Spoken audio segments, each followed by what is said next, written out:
ഈ പറയുന്നത് തരാൻ ഇവരെ കൊണ്ട് പറ്റുമോ, ഈ പ്രൊജക്റ്റ് നടക്കുമോ എന്നുള്ളതൊക്കെ എന്ത് ചെയ്യണം, രണ്ടാമതും നമ്മൾ പഠിക്കണം. ഓക്കെ, അങ്ങനെ ഇൻവെസ്റ്റിഗേറ്റ് ചെയ്യാൻ നമ്മൾ ഇറങ്ങി തിരിച്ചാൽ, ഞങ്ങൾ ഇറങ്ങി തിരിച്ചപ്പോൾ ഞങ്ങൾക്കുണ്ടായ ആദ്യത്തെ ചോദ്യം, കോട്ടിട്ട വലിയ സാർമാരെയൊക്കെ ഞങ്ങൾ ഇതിനു മുമ്പ് കണ്ടിട്ടുണ്ട്, ഇങ്ങനെ വിളിച്ച് മീറ്റിംഗ് ഒക്കെ നടത്തുന്നത് ഞങ്ങൾ കുറെ കണ്ടിട്ടുണ്ട് അല്ലെ. മറ്റേ ഇന്നസെന്റ് മറ്റേ ലോട്ടറി ടിക്കറ്റ് പോരട്ടെ വെക്കുന്ന പോലെ കുറെ കേട്ടിട്ടുണ്ട്.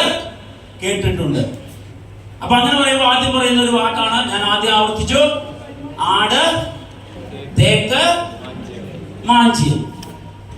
അപ്പൊ നിങ്ങളുടെ ഉള്ളിലും എപ്പോഴെങ്കിലും ആരുടെയെങ്കിലും മനസ്സിൽ അത് ഓടി വന്നവർ സത്യസന്ധമായിട്ടൊന്ന് കൈവക്കി നല്ലൊരു കൈയടി കൊടുക്കുക. പലരുടെയും മനസ്സിൽ തോന്നിയിട്ടുണ്ട്, സത്യസന്ധമായി അങ്ങനെ ഒരു മറുപടി തന്ന നിങ്ങൾക്ക് നന്ദി. അങ്ങനെയെങ്കിൽ എന്താണ് ആട്, തേക്ക്, മാഞ്ചിയം ആദ്യം അറിയണ്ടേ? ഓക്കെ, നമുക്ക് അതിനെ കുറിച്ച് അതിന്റെ ഒരു ന്യൂസ് മീഡിയയുടെ ഒരു തേക്ക് മാഞ്ചിയം പദ്ധതി. അന്ന് നിക്ഷേപകരിൽ നിന്ന് കോടികൾ തട്ടിയ പ്രധാന കമ്പനികളിൽ ഒന്നായിരുന്നു കോഴിക്കോട് സ്വദേശിയുടെ HYS ഫൗണ്ടേഷൻ. ഒരു വർഷം കൊണ്ട് മാഞ്ചിയം പദ്ധതിയിലൂടെ 8 കോടിയോളം രൂപ അക്കാലത്ത് HYS ഫൗണ്ടേഷൻ തട്ടിപ്പ് നടത്തിയെന്നാണ് ഏകദേശ കണക്ക്. 1994 പ്രമുഖ മാധ്യമങ്ങളിൽ കോഴിക്കോട് സ്വദേശി ഉടമയായ HYS കമ്പനിയുടെ മാഞ്ചിയം നിക്ഷേപത്തിന്റെ പരസ്യം പ്രത്യക്ഷപ്പെടുന്നത്. പരസ്യത്തിലെ ആകർഷക നിക്ഷേപ വാഗ്ദാനങ്ങളിൽ കുടുങ്ങിയത് ആയിരക്കണക്കിന് ആളുകൾ. 2750 രൂപ ഏറ്റവും കുറഞ്ഞ നിക്ഷേപം, 1 സെന്റ് ഭൂമിയിൽ മാഞ്ചിയം നടും, അല്ലെങ്കിൽ 2 ലക്ഷം രൂപയുടെ മുൻകൂർ ചെക്ക്. കോഴിക്കോട്ടുകാരൻ അനീഷ് അശോക് കുമാർ എന്ന പേര് മാറ്റി പാലക്കാട് കേന്ദ്രീകരിച്ച് ഓഫീസ് തുറന്നായിരുന്നു തട്ടിപ്പ്. ഇവിടുത്തെ കേസ് എങ്ങനെയാന്ന് പറഞ്ഞാൽ, ഇവിടെ ഉള്ള അനീഷ് പാലക്കാട് പോയിട്ട് HYS ഫൗണ്ടേഷൻ പറഞ്ഞൊരു സാധനം, അത് അന്നത്തെ വലിയൊരു തട്ടിപ്പായിരുന്നു. അതിപ്പോഴും വളരെ വിദഗ്ധമായിട്ട് അബ്സ്കോണ്ടിങ് ആയിട്ട് നടക്കുന്നുണ്ട്. ഇപ്പോൾ അതൊന്നും ആരും പിന്നെ ഒരു ഫലപ്രദമായിട്ട് അന്വേഷിച്ചിട്ട് ഒരു ശിക്ഷ കിട്ടുന്ന അവസ്ഥയിലേക്ക് എത്തുന്നില്ല. 95 അറസ്റ്റിലായെങ്കിലും ആദ്യം പോലീസിന് പോലും അനീഷിന്റെ യഥാർത്ഥ മേൽവിലാസം കണ്ടെത്താനായിരുന്നില്ല. മാഞ്ചിയം പദ്ധതിയിൽ നിക്ഷേപിച്ചവർ പരാതിപ്പെട്ടാൽ അവരെ ഒതുക്കുന്നതിലും ബിരുദനായിരുന്നു അനീഷ്. പാലക്കാട് മാത്രം 45ലേറെ പരാതികൾ വന്നതോടെ ഇയാൾ കുടുങ്ങി. ഇത്തരം കേസുകളിൽ പരാതികൾ പലതവണ നൽകിയാലും പണം തിരിച്ചു കിട്ടാതാവുമ്പോൾ നിക്ഷേപകർ പിന്തിരിയും. ഇതാണ് തട്ടിപ്പുകാർക്ക് തുണയാവുന്നത്. ഏഷ്യാനെറ്റ് ന്യൂസ്, കോഴിക്കോട്. ഓക്കെ, എന്താണ് സ്കാം എന്ന് മനസ്സിലായില്ലേ? സാർ ആദ്യമായിട്ട് വരുന്നതാണോ? ഇതിനകത്ത് എത്ര തട്ടിപ്പിന്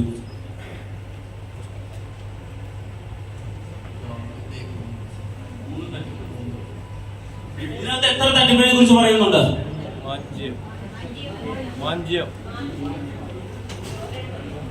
ഒരു തട്ടിപ്പിനെ കുറിച്ചല്ലേ പറയുന്നുള്ളൂ? ശരിയാണോ? ഇപ്പൊ നമ്മൾ എന്ത് ചെയ്യണം? ഒരു കാര്യം കാണുമ്പോൾ ഡീപ്ലി അത് സെർച്ച് ചെയ്യണം, അതിനെ കുറിച്ച് പഠിക്കണം. പക്ഷെ നമ്മൾ പെട്ടെന്ന് എന്ത് ചെയ്യും? അവര് തന്നെ അവിടെ എഴുതിയേക്കുന്നതാ, ആട്, തേക്ക്, മാഞ്ചിയം അവരും പറഞ്ഞുകൊണ്ടിരിക്കുന്നത്. പക്ഷെ പറഞ്ഞതൊന്നല്ലേ ഉള്ളൂ. ശരിയാണോ? ആ വ്യക്തി മാഞ്ചിയം എന്ന തട്ടിപ്പ് നടത്താൻ ഇറങ്ങി തിരിച്ചപ്പോൾ തന്നെ എന്ത് ചെയ്തു? എന്ത് തീരുമാനിച്ചു? അത് അല്ലേ? എന്താ അതിന്റെ തെളിവ്? സ്ഥലവും മാറി, അഡ്രസ്സും മാറി. പക്ഷെ ഇതിനിറങ്ങി തിരിച്ച 2 വ്യക്തികള് സ്ഥലവും മാറിയിട്ടില്ല, പേരും മാറിയിട്ടില്ല, ഇവിടെ തന്നെയുണ്ട്. Okay, 25 years experience in our profession. Okay, അതിൽ മറ്റൊരു കാര്യം നിങ്ങൾ ചിന്തിക്കേണ്ട ഒരു കാര്യം, ഇങ്ങനെയുള്ള തട്ടിപ്പുകളിൽ ചെന്ന് വീഴുന്ന ആളുകൾ എന്ത് ചെയ്യാറില്ല? ആദ്യം പറഞ്ഞതുപോലെ ഇതിനെ കുറിച്ച് പഠിക്കാറില്ല. അത്രേ സംഭവിച്ചിട്ടുള്ളൂ. അപ്പൊ അതുകൊണ്ട് ചന്ദന കൃഷിയെ കുറിച്ച് പറഞ്ഞാൽ ആരെങ്കിലും ചോദിച്ചാൽ നമുക്ക് ആദ്യം എന്ത് ചെയ്യണമെന്ന് അറിയാമോ? എന്താണ് ആട്, തേക്ക്, മാഞ്ചിയെന്ന് അവരോട് ചോദിക്കുക. ഓക്കെ, വേറൊരു വ്യക്തി തേക്ക് പ്ലാന്റേഷനിൽ അല്ലെങ്കിൽ ആ ഒരു ഇതിൽ ഇൻവെസ്റ്റ് ചെയ്ത ഒരു വ്യക്തി ചെങ്ങന്നൂരുള്ളൊരു സാറാണ്. അദ്ദേഹത്തിന്റെ ആധാരം അദ്ദേഹത്തിന്റെ കയ്യിലുണ്ട്. അദ്ദേഹം ഇപ്പോഴും തമിഴ്നാട്ടിലൂടെ അലഞ്ഞു തിരിഞ്ഞ് നടക്കുകയാണ് ഈ ആധാരത്തിലുള്ള സ്ഥലം എവിടെയാണെന്ന് കണ്ടുപിടിച്ചു കൊടുക്കുന്നവർക്ക് പാരിതോഷികം കിട്ടുമെന്ന് ഞാൻ ചോദിക്കുന്നുണ്ട്. ഞാനിത് കണ്ടെന്നുള്ളൂ. അതിന്റെ ഫോട്ടോ നിങ്ങൾക്ക് കാണിച്ചു തന്നിരുന്നു. സ്ലൈഡ് സമയം കുറവുകൊണ്ട് പെട്ടെന്നായതാ. അപ്പൊ ഇവിടെ നമ്മൾ ആധാരം ചെയ്ത വ്യക്തികൾ, കിട്ടിയ ആളുകൾക്ക് എന്തറിയാം?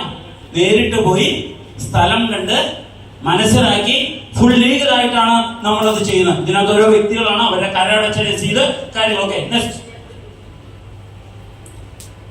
ഓക്കെ. ഇത് ചെയ്യാൻ കമ്പനിയുടെ ലൈസൻസിങ് എന്ന് പറഞ്ഞാൽ കമ്പനിക്ക് അതിൻ്റെതായ ലൈസൻസിങ്ങും കാര്യങ്ങളും എല്ലാം കമ്പനിക്ക് ലൈസൻസിങ് ഒക്കെ നിങ്ങൾക്ക് നേരിട്ട് മനസ്സിലാക്കാൻ സാധിക്കും. ഓക്കെ. അങ്ങനെയെങ്കിൽ നമ്മൾ എവിടെ നിന്നാണ് തുടങ്ങിയത്? നമ്മുടെ ദേശീയ മൃഗത്തെ സഞ്ചിയിലിട്ട് താരാട്ടാടുന്ന എന്ത് ചെയ്യണം? നമ്മള് എന്ത് ചെയ്യണം? കീഴടക്കണ്ടേ നമുക്ക്? Are you ready now?